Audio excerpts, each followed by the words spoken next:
Olá, seja muito bem-vindo mais uma vez. É muito bom estar em sua companhia. E a partir de agora você acompanha comigo as notícias do Brasil e do mundo. E olha só, a gente começa falando de economia. Na próxima semana, o Supremo Tribunal Federal deve retomar o julgamento da ação que proíbe mudar a correção do FGTS. O placar está em 2-0 para que os valores do Fundo de Garantia sejam corrigidos, pelo menos, pelo índice da poupança. O Supremo Tribunal Federal deve retomar, na próxima terça-feira, o julgamento do processo que discute a correção monetária do Fundo de Garantia do Tempo de Serviço. A ação seria julgada em outubro, mas foi adiada após pedido de integrantes do governo federal, que se disseram preocupados com a natureza fiscal e social a respeito do julgamento da ação. Atualmente, o FGTS é corrigido pela taxa referencial, mais 3% ao ano, e pela proposta a correção seria de mais de 6% ao ano, o mesmo índice usado para a poupança. Na ocasião, o ministro Roberto Barroso, relator das ações, reiterou a posição que considerou os pontos apresentados importantes. Apesar disso, ressaltou que vê como injusto o financiamento habitacional ser feito por meio do FGTS do trabalhador, com a correção abaixo dos índices da caderneta de poupança.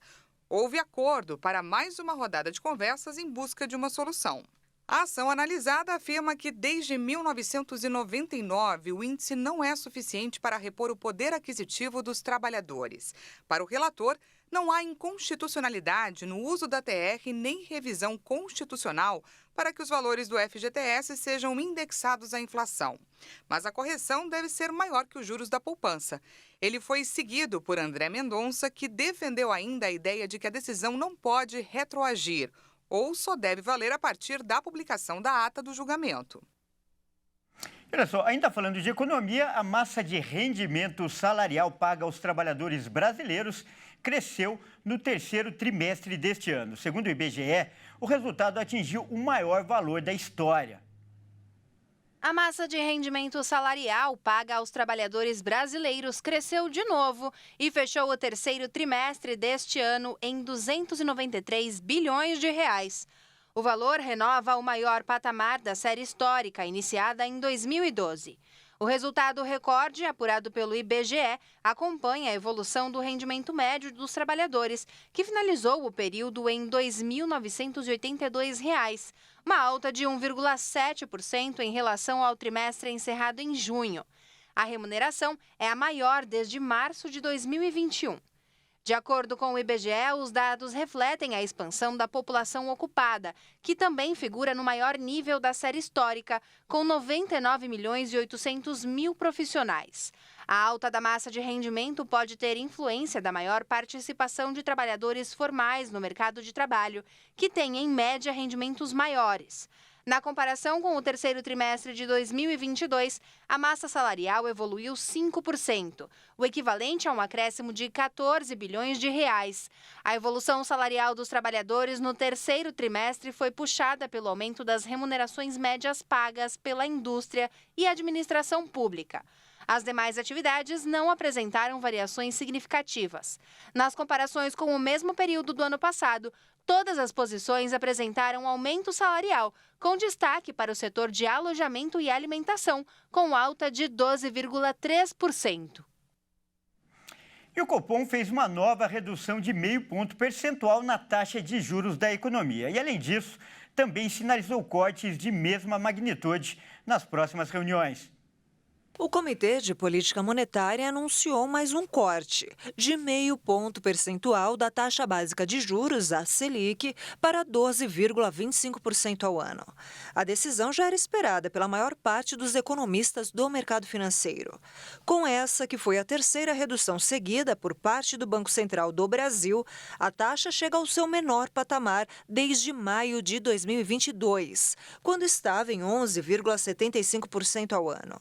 O Copom informou que foi considerado o processo de desinflação, os cenários econômicos avaliados no Brasil e no exterior e o balanço de riscos. Reforçou ainda que deve haver mais redução dos juros da mesma magnitude nas próximas reuniões. Apesar disso, foi feito um alerta para um ambiente externo adverso. A inflação mundial está persistente e tende a exigir maior aperto monetário pelos bancos centrais. Em relação ao conflito no Oriente Médio, a principal preocupação é sobre o aumento do preço do petróleo, já que a região é uma das mais importantes produtoras e exportadoras da commodity do mundo.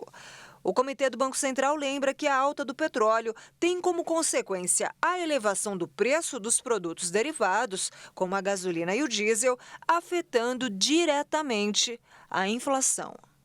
E vamos agora aos destaques internacionais. Olha só, com ventos recordes de até 200 km por hora, a tempestade Ciarán tem provocado caos em diversos países europeus, como, por exemplo, a França e também a Inglaterra. Pelo menos 12 pessoas morreram até o momento. A tempestade Ciarán castiga a Europa Ocidental. Os ventos recordes de até 200 km por hora causam mortes, obrigam o fechamento de portos e o cancelamento de inúmeros voos. O governador Eugenio Gianni anunciou que mortes foram registradas na região italiana da Toscana. O prefeito de Florença, Dario Nardella, disse que a situação é crítica na cidade devido ao aumento contínuo do nível do rio Arno. Países como Bélgica, França, Alemanha, Holanda e Espanha também já contabilizaram óbitos causados pela tempestade. Cerca de 1.200.000 lares franceses da costa noroeste perderam fornecimento de eletricidade e quase 700.000 permaneciam sem energia na noite de quinta-feira. Mais de 200 voos foram cancelados no aeroporto Schiphol de Amsterdã. Já na Espanha, pelo menos 80 voos foram suspensos em 11 aeroportos. O Serviço Meteorológico francês disse que as tempestades vão continuar a atingir o país até esta sexta-feira, especialmente no sudoeste e na ilha de Córcega. O presidente Emmanuel Macron vai visitar a região da Bretanha, uma das mais atingidas pela tempestade Ciarán. E o presidente russo Vladimir Putin assinou nesta quinta-feira uma lei que retira o país do Tratado de Proibição Completa de Testes Nucleares. Mesmo com a saída do país do tratado, líderes russos afirmaram que não retomarão os testes, a menos que os Estados Unidos comecem a fazer exercícios nucleares. Além disso, Moscou disse que sua saída do tratado não altera a postura nuclear do país ou sua forma de compartilhar informações sobre suas atividades nucleares. A aprovação da lei foi publicada em um site do governo e diz que a decisão tem efeito imediato. As duas câmaras do parlamento russo já aprovaram a medida. No dia 5 de outubro, Vladimir Putin disse que não estava pronto para dizer se a Rússia deveria ou não retomar os testes nucleares, depois dos apelos de alguns especialistas em segurança e legisladores russos para que testassem uma bomba nuclear como um aviso ao Ocidente. Caso os testes comecem, outros países podem ter a mesma iniciativa, o que seria o início de uma nova era de testes nucleares de grandes potências. O tratado que a Rússia abriu mão foi criado em 1996, com a intenção de proibir todos os testes com armas nucleares, embora nunca tenha entrado em vigor, porque alguns países-chave, entre eles Estados Unidos e a China,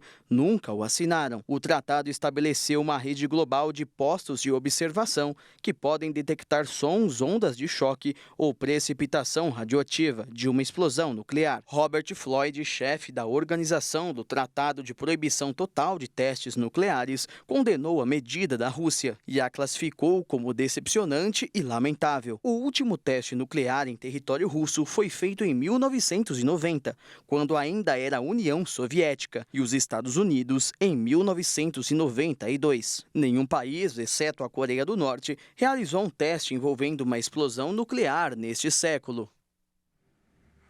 Bom, é isso aí. Essa edição fica por aqui. Eu agradeço demais pela sua companhia e convido a continuar ligado em nossa programação.